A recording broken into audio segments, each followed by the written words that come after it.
My church is not growing. My church has had the same 50, 60 people for the last 10 years. I feel like no one really knows what we do in the community. Have you ever asked any of these questions? Well, let me help you unlock a key secret to church growth that a lot of people aren't really talking about. So let's dive in. Well, hey, this is Ken McQuiller, Nonprofit Missionary Podcast. I am excited to be back. It's been a minute. I looked before, I believe it was February of 2023, the last time we launched an episode. So thank you for joining us again. We're kind of revamping this, and I want to get into that in a second. But I wanted to share a little bit about what's been going on since the last time we did a podcast. So, if you're watching this on YouTube, yes, we are on YouTube now. That's exciting. That's fun. If you're watching this on YouTube, as you can see, I am at our coffee shop. So I'm not going to do a pan over because I have the camera set up perfectly. But we have been now up and running here at the Tavern Coffee House for about 9 months. And so it's been really cool to kind of be leading this new endeavor of our ministry and continuing to just build those relationships. We've seen a couple people that started by just coming to the coffee shop, and now they've come to at least a couple of church services. I had a couple of young people that I trained for a little bit. Didn't go that well. That's not a story for today. I might talk about that at some point. But the biggest reason why we're back, and it's going to be a little bit more consistent than it was previously, is I started a nonprofit grant writing business. It's called Nonprofit Missionary. I really feel like one of the things that God has continued to call me to is to grow churches through the nonprofit world. I feel like there are a lot of churches that aren't doing what God has called them to do in terms of reaching the community. We're so worried about making sure that we have everything set within our four walls that we forget that we're not building a castle, but we're building a kingdom. So with that said, that is something that is very new for us. We started this back in March here in 2024. And we're looking into helping other churches and helping build the nonprofit world in that way. So if you're interested and you need grant writing services or anything like that, shoot me an email. I'm going to say right now, I don't have our website up and running just yet. That's on the way. But reach out on my email. I'll put my email up here on the screen so that you can see it. So I'm really excited about this. I feel like this is kind of like that next step that God has for me and for our ministry to help others grow in the way that we have. Quick update too on our after school program, our learning center. It's been tremendous. We are currently, recording this in mid-June. We've had 54 students at our summer camp, biggest that we've had ever. And it's been awesome. We've built a relationship with this organization called the Community Builders. They have been helping a lot with our people in government housing. They just redid one of the housing complexes in our neighborhood. So it's been really good. It's been good to kind of continue to cultivate that relationship. So pray for us as we continue to hope and build that relationship, as it should translate into growing our after school program as well. So that's a little bit of a missions ministry update. We're excited to be back here. Expect to hear more from me. Hopefully that doesn't offend you. And if it does, sorry. As always, I still want to give a quick nonprofit tip. And I think I've used this one before, but it's worth saying again. If you haven't checked out TechSoup, what are you doing? Just as an example, QuickBooks Online. For me, that's the easiest way to do accounting without paying it to outsource it. I've used it from the coffee shop since day one.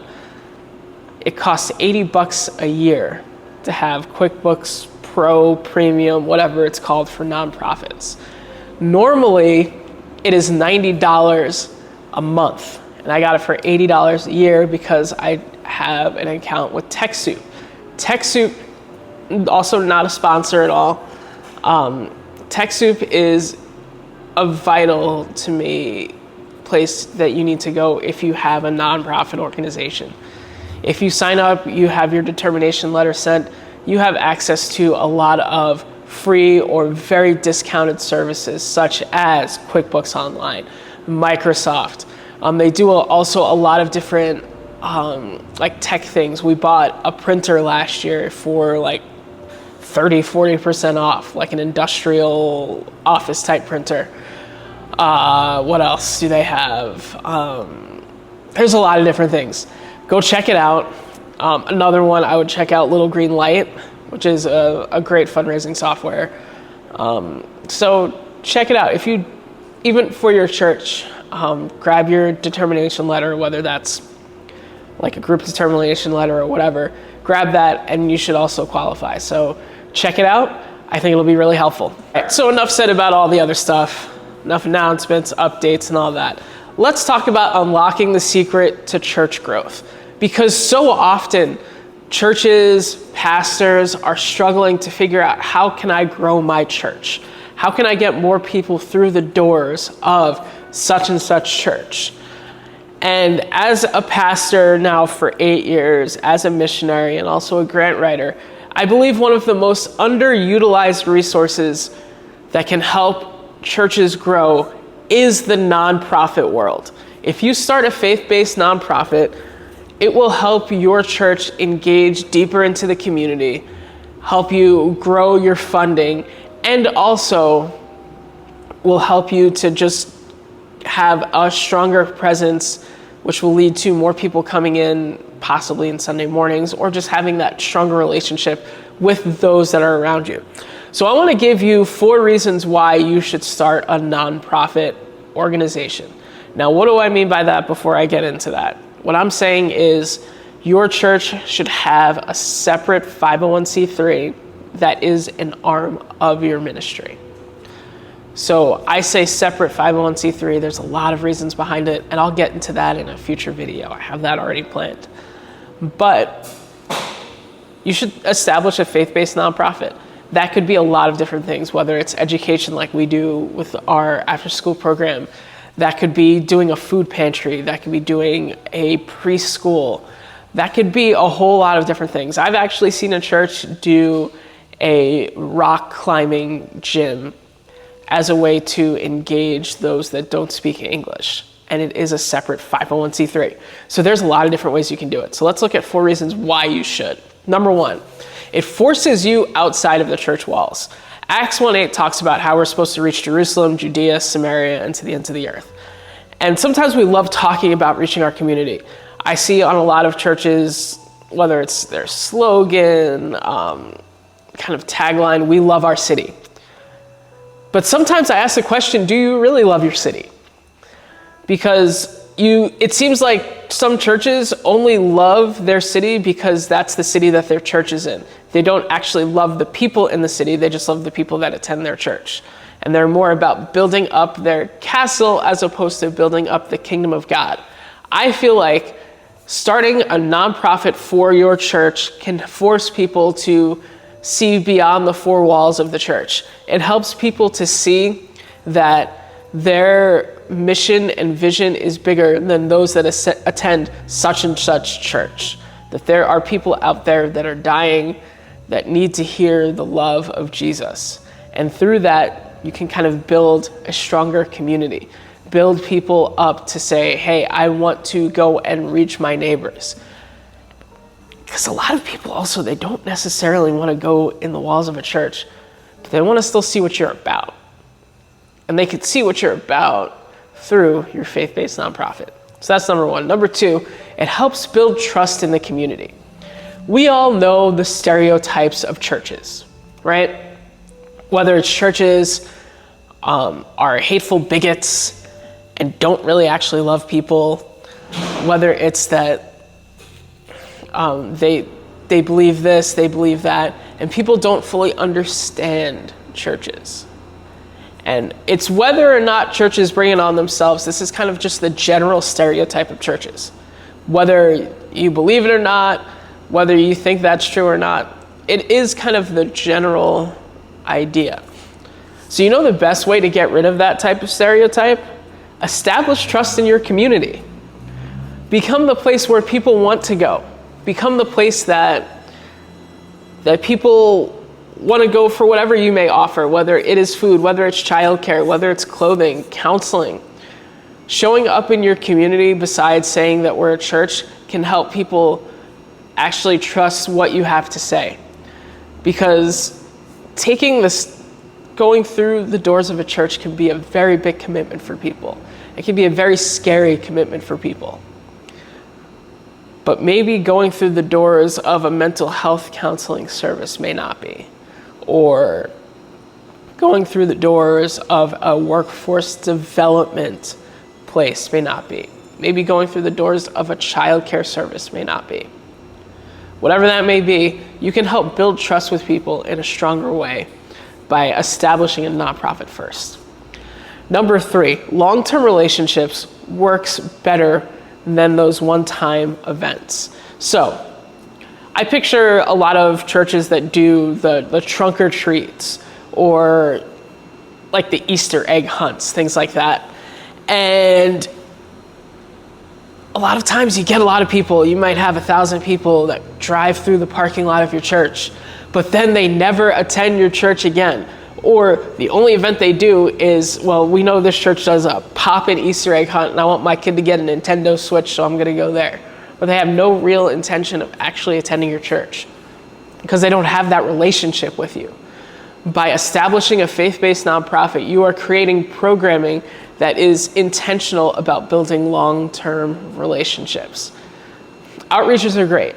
Our church does outreaches all the time, but our outreaches never trump the long-term sustainability that we have with our nonprofits.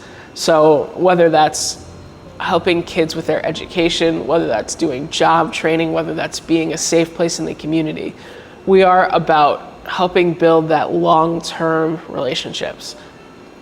Because we know, because we've seen it, that a lot of times when we start with building the nonprofit and building the programs, that will translate into people coming for Sunday mornings, people coming and being a part of your church regularly.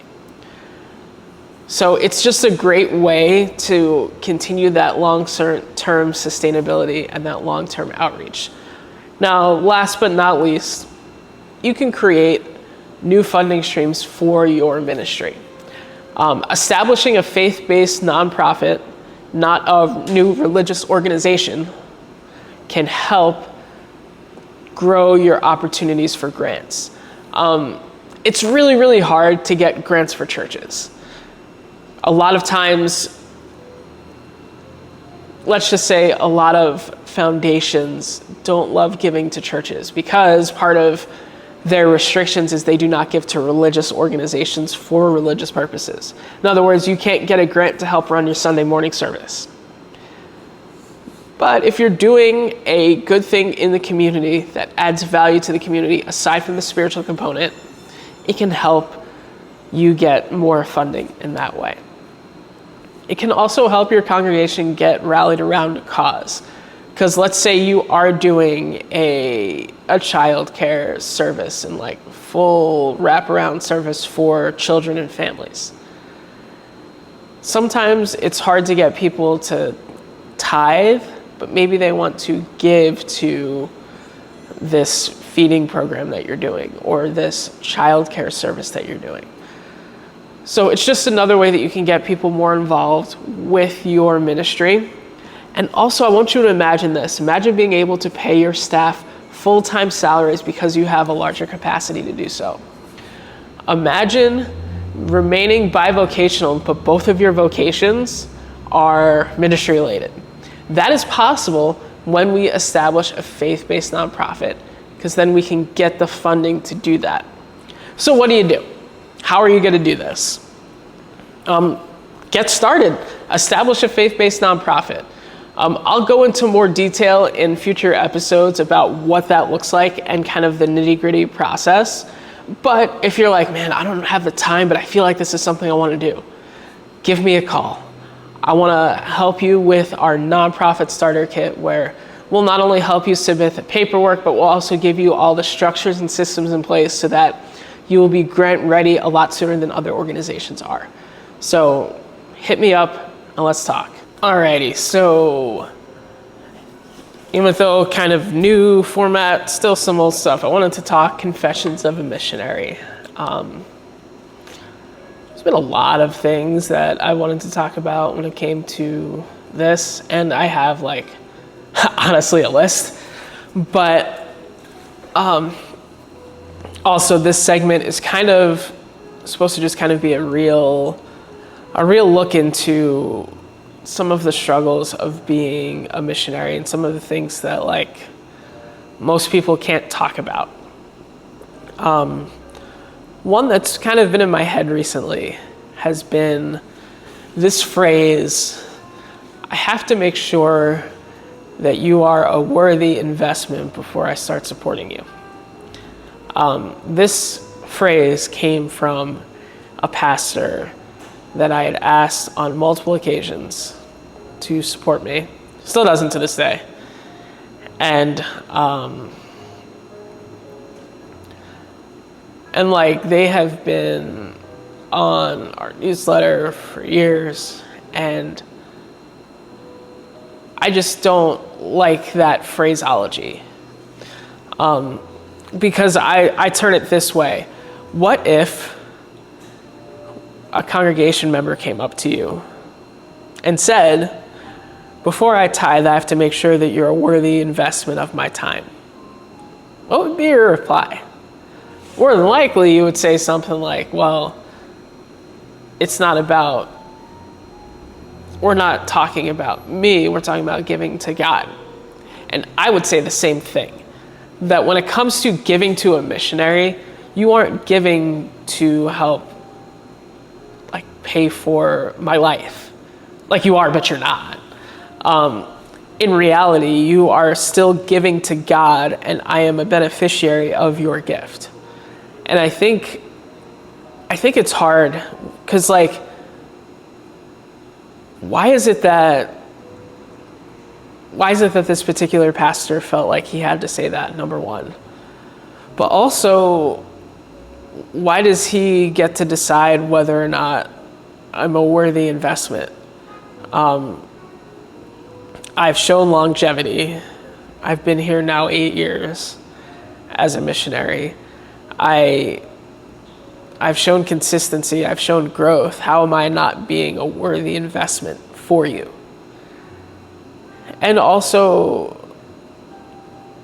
like, who are you to say that? I've been vetted through the Assemblies of God, through like the U.S. Missions Department. I've also been vetted through our network as like a U.S. missionary. If I wasn't a worthy investment, then I wouldn't be able to keep doing what I do. And I'm sure that while this particular pastor vocalized that others have kind of thought and felt the same way, not just about me, but about other missionaries. Because it's so hard sometimes to do fundraising and to kind of show your worth. And I think as a missionary, that can be so hard because it makes me feel like I can't tell you what's going wrong. I can only tell you about the wins. I can tell you about all of the awesome stories of transformation, but telling you about the process can make me feel like I am not worthy of that investment. So, pastors, watch what you say to missionaries. And if they're a missionary, it's not your job to make sure that they are 100%. Support them. If it turns out that they're not communicating, or that they're just like throwing your money down the toilet, or they're going overseas and doing crazy stuff, yeah, don't support them. But let's lower the bar a little bit to help those missionaries that want to get on the field and do what they do easier. Now for us, at this point, we are fully funded, kind of. I'm not going to get into the logistics of that right now. So I'm not like actively fundraising, but it does still, it hurts when pastors say things like that. And also like there's a lot of other, like within that conversation, there's a lot of other things that were in play. And that's going to be another Confessions of a Missionary, because we talked a little bit about student loan debt, and you have the circular notion that I went to an Assemblies of God school and now I am functioning in an Assemblies of God position, but I cannot grow to the next step because I have too much student loan debt from my Assemblies of God school. Crazy, I know, but yeah, it's just, I'll just leave it at this. When it comes to talking with missionaries, pastors, make them feel like they are worth your time. Make it feel like they're worth the investment, because missions work is hard. And I'm not saying that being a pastor isn't hard. It's a different type of hard. Because you have to minister to two separate groups of people at the same time. You have to minister to the people that you're reaching, but also the people that are supporting the people that you're reaching. And so with that, make sure that you are just doing what you can to support the people that are doing the work. So that's all I got for Confessions of a Missionary. Well, that wraps up our first episode back. I guess I'm gonna call this season 3. Season 2, I think it's only 2 episodes, but who cares? But expect this to be consistent. Next week, we're gonna talk a little bit more about what it takes to start a nonprofit organization, kind of the things that you need before you need the things that you think you need. So, God bless you guys, and we'll talk next week.